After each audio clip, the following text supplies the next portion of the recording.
Hello, it's Shelley F Knight, bringing you Positive Changes, a Self-Kick podcast.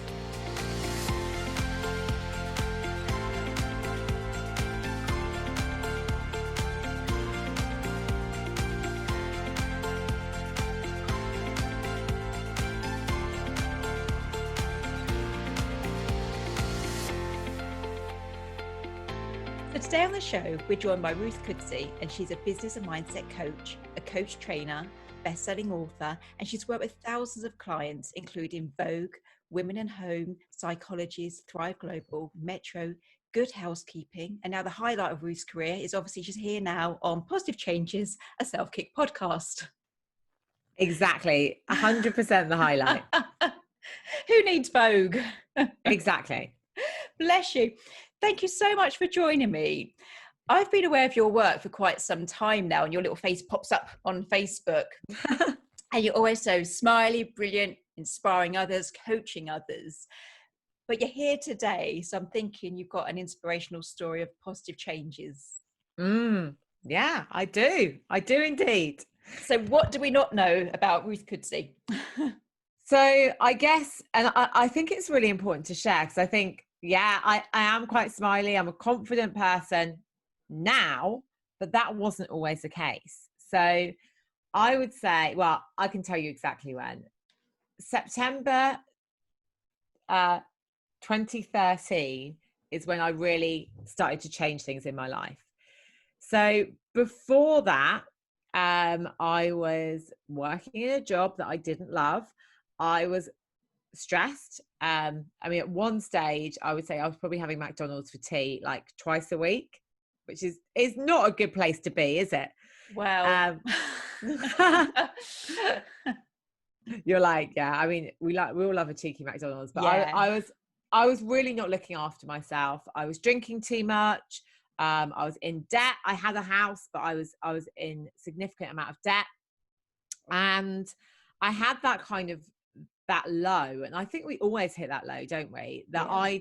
I'd gone to a friend's wedding, really good friend of mine, and I'd just been a bit of a mess. I'd been a bit of a nightmare. I'd been a bit of a joke. I was drunk. I was just kind of, I fell asleep, like not cool, not sexy. And I woke up the next morning and I felt like I'd been hit by a truck. But I also felt, part of the reason I got drunk is because I was like, at that time I was single, and I was like, I'd come out of a relationship probably about 2 years before. I was 35. I had this idea that you had to have a child when you were 35, otherwise it would never happen. That is definitely from Cosmo, by the way. Definitely. I think that was like drip fed through my teenage years. When you got to 35, kind of the world stopped spinning. Yeah. And this is the irony, because I was 35 then. And in many ways I'd achieved that kind of, I'd had a great job in recruitment. I'd worked in New York. I'd had a 6-figure salary then. I had my own flat. I was then a deputy head teacher. I went on nice holidays. Like, everything looked pretty good on the outside before you scratch the surface. And underneath, I was alone. I felt lonely. My self-esteem was pretty low. I didn't really have that much confidence. I was drinking to mask that. And I was definitely a mess. So I woke up that morning and I thought I could sit here and I could kind of, feel sorry for myself and do that poor me, woe is me,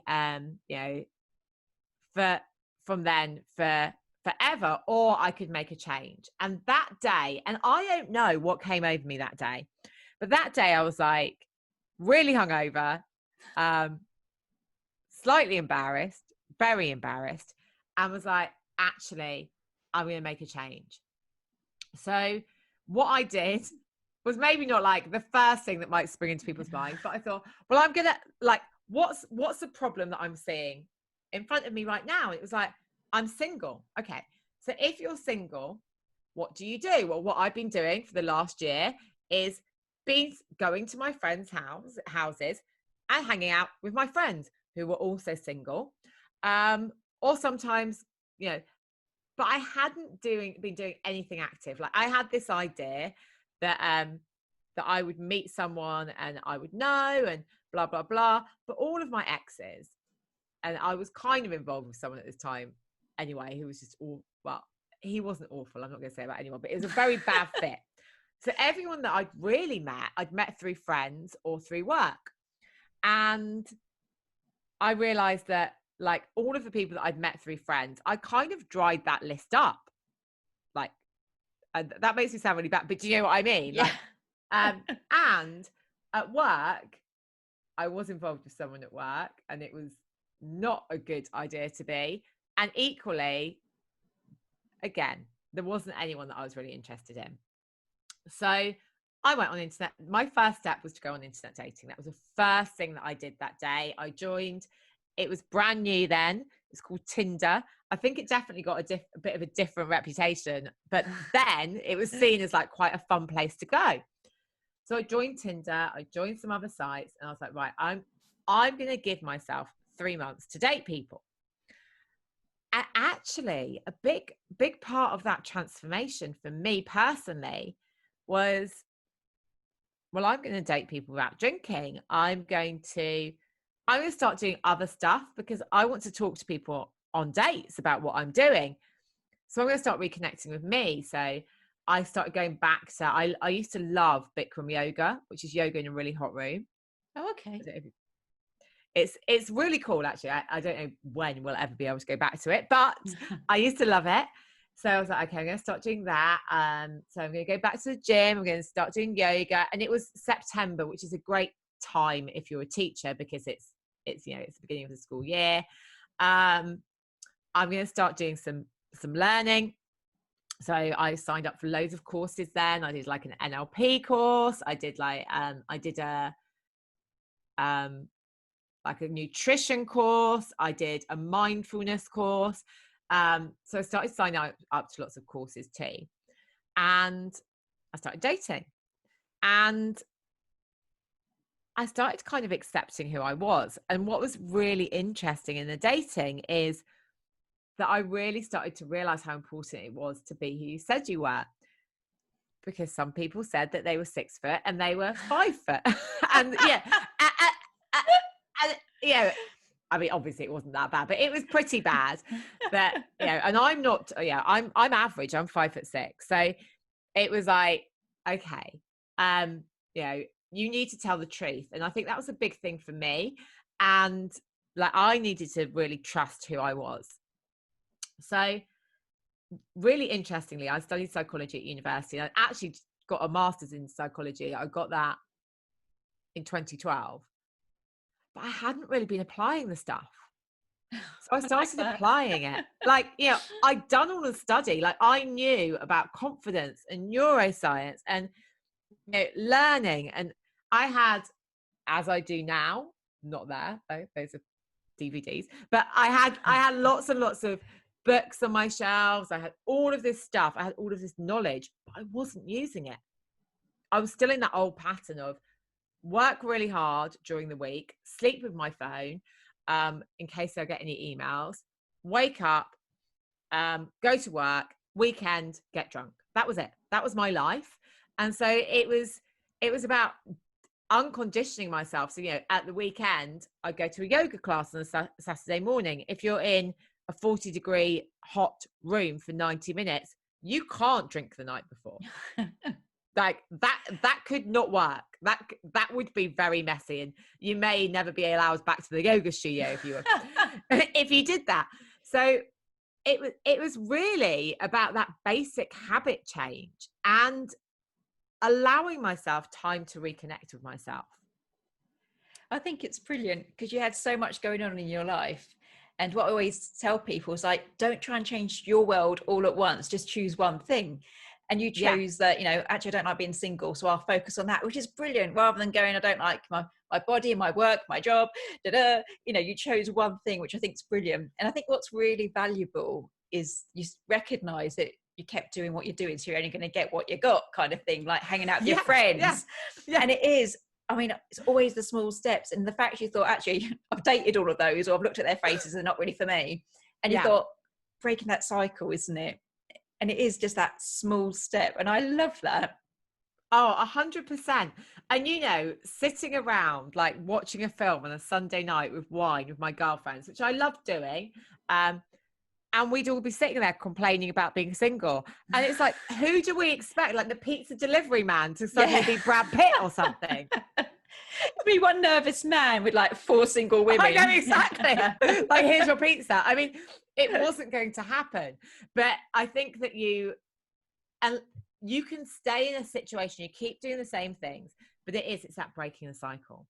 Yeah, and that's the thing. I mean, as great as our friends can, like, you know, totally sympathize, empathize with what we're going through, if they're in the same, they're not going to be the people to pull us out, are they? No. And we're in our comfort zone, and it feels really good sometimes to be in our comfort zone. Yeah. You're all sitting there. It's like, I'm single, so am I. What are you doing this week? Being single. And you're just not going to change. And it takes real courage to sort of put that step, doesn't it? And say, like, actually, I'm going to try this. I'm going to try Tinder with the 5 foot tall, 6 foot man. and even, you know, being single was what I'd focused on, because that was kind of that was what I saw was the problem. But that wasn't the problem. The problem was that I wasn't connected to who I was. The problem was that I wasn't happy. The problem was that, so I was doing all of these things because I wasn't happy. And actually, by doing the dating, it wasn't that the dating made me happy. It was that it allowed me to reconnect with myself and like do the yoga, do the exercise, do the study, do the reading, do the, you know, and actually it changed the way that I was meeting up with friends and things. So I remember that we were like going to, like doing quizzes, and we were having brunches, and that changed as well. So did you influence them? Did all the single girls then start thinking, actually, Ruth's doing this, we could do that? Did you have like a ripple effect with others? Yes. And I'm thinking of 2 particular others, because actually that summer we'd gone away, and we were laughing about this the other day. We'd gone away to Croatia to a festival, 3 of us. And we were laughing about it because we were in the park and we all had our kids. Now, one of my friends already had 2 kids, but she'd broken up with the father of those kids. But we were all single then. And now we've got 5 more kids.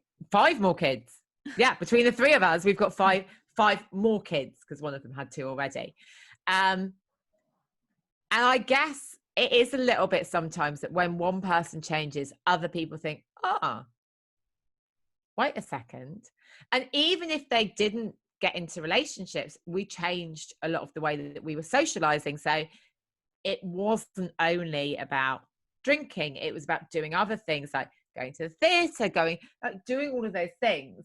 And, you know, going to yoga classes together, doing that. And I think that when I started doing that, going to talks, other people were like, oh, yeah, actually, I really enjoy that. And, you know, one of my friends did like a sewing course, you know, and it was like it seemed that everyone started to kind of reconnect with themselves.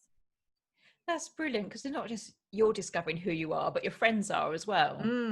Because I often find, like, in the past, I'm quite a zigzagger through career paths, Ruth. So I've gone through like nursing to writing, back to nursing and back out again. And people always, you know, when I'm making the changes, they're always like, when you're going to get a proper job, why are you doing that? And I think sometimes we scare other people to look at their own life, don't we? Oh my gosh. Yeah, we really do. We really do. And yeah, and you see, I mean, I think you probably have seen that amplified during lockdown and COVID, because sometimes our lives are so different, and people see, because you're different, it gets that comparison, and they're scared. But ultimately, like, it's our lives. It's, you know, everybody's life is going to be different. Yeah, absolutely. But I just love the fact that you chose one thing and it had a ripple effect through your life and then your friend's life. I'm like, this is my kind of woman. I love these kind of stories. So you've been on Tinder and you've met a few little liars who are a foot shorter than they said they would, and probably 20 years difference as well. Did you meet your man? So of course, I was also on another website, which I've found out since it's got a worse reputation, which is called Plenty of Fish. And of course, like, After 3 months, so it's September, October, it wasn't even 3 months. It was about 3 months actually. After 3 months, I was getting fatigued because I was like, I'm going on lots of dates, and there were a couple that I went on more than one date with, and actually they were both really. One was, they were different to me. Yeah, they were different to me, but they were actually really nice guys. But I started to get fatigued because I was like, oh, like that beginning. Yeah, at the beginning it feels exciting, but then it didn't feel exciting. It just felt like, I have to do that whole like first date thing. Yeah. I was like, I'm gonna have a break. So I was like, there's going to be one last one. Of course it's this story, because it's always that story. So I'm going to go on one last date, and he's probably sitting in there cringing because he can probably hear me. But so I went on my last date. My last date is my now husband. So that was like, I was convinced it was going to be the last date that I went on. And I was right. It was the last date I went on. Well, we sometimes go on dates, but it was the last date. So I was just like, yeah, I want to go on this is the last date I'm going to go on. And yeah, that's what happened. Yeah. I love that. That's like in X Factor when they do the backstory, and it's always their last chance, isn't it? Oh my God. And then it all comes to fruition. Yeah. Yeah. So it was the last date. And I met him. We went to the Tate Modern, as he loves to tell everyone, and all my friends know, I was 45 minutes late. My excuse was actually because I've been to yoga in the morning and I was drying my hair. My hair's really long. That was why. That's it. So my first date story, my now husband, we haven't, I don't drink now, I'm a teetotaler, Ruth, but at the time I was totally paralytic, and I can't actually remember meeting him, but thankfully I had a digital camera, which was evidence that I had met him, and here we are 4 children later. But that's my beautiful life-changing story. I was paralytic, really. Oh my God. Yeah. But saved by Kodak. There we go. So the kids go, how do you and Dad meet? It's like, oh, it was messy. He was sober, Bless you. So you've met the husband, had the children, out there inspiring the world. Do you have a daily practice, or are there tools you use to keep up the positivity and to stop you slipping back? Definitely. And I thought it was in here, but obviously people can't see, but I have I love the 5-minute journal, because it makes it really, really easy. So every morning you write 3 things that you're grateful for, and you set an intention for the day, and then you reflect on that in the evening. And I find that by doing that, I do it, and then I might journal more. I have quiet time. I sometimes meditate, I sometimes don't, but I make sure it's quiet, mindful time in the morning as much as possible. I say it's as much as possible because my kids are 3 and 5. So this is what I generally like to do. And I generally exercise in the morning. I haven't yet today, but because my exercise habit is so embedded, I'll be exercising. Actually, after this, I'm going for a run. So for me, it's like exercise, sleep, journaling, bit of mindfulness and silence. And a lot of what I do is, it's like, I'm really good now at taking a step back and looking at the learning from a situation. So like, okay, let's just take a step back. Like, what did I learn?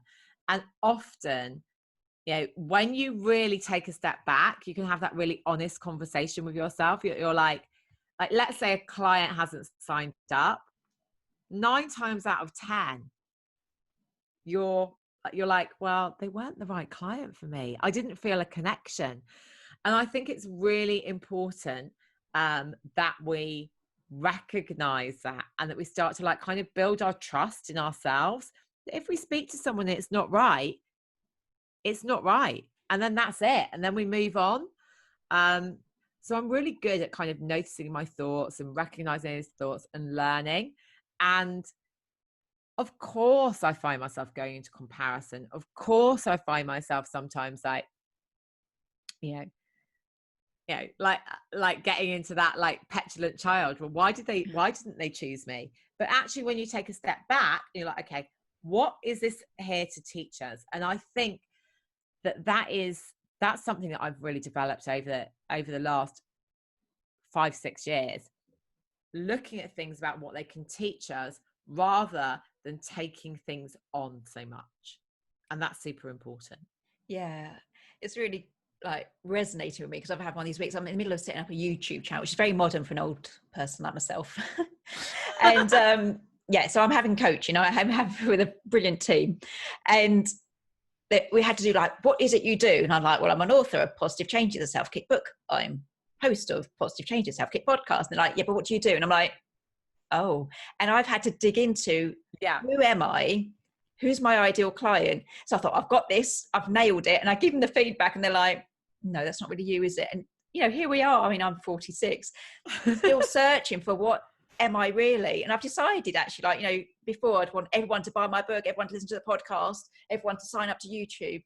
But actually, if you're not my tribe, you're not going to get my vibe and you'll soon be gone. And I've realized that for people to connect with me, to be my clients, my audience, you have to be open to spirituality. I do go on about meditation, crystals, trust in the universe. And, you know, I do have a slightly warped sense of nursing humor. Do you know what I mean? And it is, you know, you could think, oh, especially at times like this, like, oh, I need the money. I want you to buy my book. I want you to sign up here, donate here. But you're thinking, but if you don't get my warped humor, or you're thinking, I don't believe in what you believe in, it's probably not going to work. Oh my gosh. Yeah, I know. I love your crystals. Yeah, it's, and that's the thing. Like, if you're talking about energy and meditation and people are just looking at you like you're mad, you're like, I'm probably not in the right room. Yeah. And it's about realizing, because when you find your people, it just clicks and it's easy, isn't it? Yeah. And we spend so much of our lives thinking that we have to please everyone, and we end up pleasing no one. Yeah. Especially not ourselves. Yeah, and I think I do have that mentality sometimes. I slip back when, like, I want to save everyone from like grief and negativity and being stuck in life. And then I'm just like, that's pretty much everyone in the world. We've all experienced loss, whether it's loss of finances or, you know, a family member. Yes. I can't save everyone. I can't even save the dog when she goes in the puddle on a bad day. Do you know what I mean? So I can't save the world for sure. Yeah. So you've created great positive changes. I mean, you've gone from sort of like this alcoholics, McDonald's, you know, girly tribe into just inspiring loads of people. So I see you quite a lot on social media and that. So I know you've made positive changes, but people that are stuck still, have you got a message of like why it is important to create those positive changes? It starts with one habit, like literally one habit, like we were saying at the beginning, like changing one thing. And I think ultimately we all want to live like a life where we feel more connected with ourselves and we feel more fulfilled and we feel happier. And honestly, I used to hear this stuff and I'd be like, yeah, but you know, but we do. And so start with one thing, like think about that thing that's bugging you the most and start there. Like maybe it's your body, maybe you don't like your body, maybe you feel like you're overweight or you're so start there and start small and say, okay, I don't feel healthy, I'm going to start walking every day, and maybe I'm going to start with like 10 minutes a day, but I'm going to focus my energy on doing that, and then it will build and it will build. And the more that we focus on something, I'm holding my head here, the more we can create new neural pathways, new ways of doing things, and they become habitual. So like me with exercise, I exercise pretty much every day. And I don't now need to do it at a set time every day because it's so habitual in me. And like, I feel it if I don't. So I'm like, oh, I need to do something. But we can do that with any habit. It's about starting small. And a really good way of like, if you're really stuck and if you're really like, oh, I can't see it, imagine that you've done this thing, like future pace yourself, go to the future and say, okay, what does that look like? If I've been exercising consistently every day for a year, how am I going to be? And then what impact is that going to have? So take yourself there and imagine it. It's what people do. Like Michael Phelps does his visualization before he does his swimming. Well, before he did his swimming. Lewis Hamilton before he does his races. You don't have to be them. It may just be that you're imagining that you're walking in the park and you're feeling good about yourself. And then when you're struggling, go back to that feeling, go back to that visualization, but start small. Like the biggest thing, and the reason that all these people say like, oh, I don't know, in January, I'm going to run a marathon, and then it comes the 15th of January in the pub, is because they've set themselves like this impossible task that is too big. If they'd have said, I'm going to commit to walking every day, they'd probably still be doing it in July. Yeah, it is that. And I say my books like that, podcasts like that, is just start small. As you said, to choose your body, your job, something, and just start small. And a whole new year thing, that whole new year, new me. It's like, do it today or next month, nearly at the start of a new month, just do it. Just say, but start small, because it's a start, isn't it? It is. Start small. And I would really say, focus, commit, start small, and just do it. Just do it. What's the worst that could happen? Yes, try it. Yeah. I think that's some really great advice, Ruth. What I like to ask guests is like, but what's the best piece of advice you've ever been given? Oh my God. And actually, this is from like this morning I was talking about this to someone, but I think it's trust your gut. Trust your instinct and your intuition, and learn to build into that, because the more that you learn to trust it, the more it's going to show you what you need to be doing. Yeah, see, I love a dollop of intuition. I do. You know, that little niggle you get, and I ignored it last year, and I ended up with bills for thousands. And I was like, why? But, when it's money, we do tend to pay attention, don't we? So yes. Intuition. And again, if you're not a visual person, we're saying about future progression, but if you're not visual, your intuition's an inner niggle, isn't it? It's more of a feeling, you might think you're hungry, but it could be your intuition. Exactly. Yeah. That tummy rumbling may be your intuition. Yeah. Or maybe it's nearly lunchtime. But it's lovely. It's like a little inbuilt warning system, isn't it? Anything from like, don't walk down that dark alley into, is this really the job or the man for me, sort of thing. Yeah, that's brilliant. I've absolutely loved this, because you're the same as myself, so I'm biased. But but I've loved it how you've said sort of like, start small, one step, the ripple effect and things like that. So you are a business and mindset coach. You can help people with positive changes like myself. And we've got you down as the website, the Facebook and Instagram. So just tell people how they can reach out to you. Yeah, it's Ruth Kudzi. So it's ruthkudzi.com, Kudzi. Instagram, Ruth Kudzi. Facebook, Ruth Kudzi. And I've also got a community called the Coaching Community on there. Fabulous. I've absolutely loved today. Absolutely loved it. So thank you so much for joining us.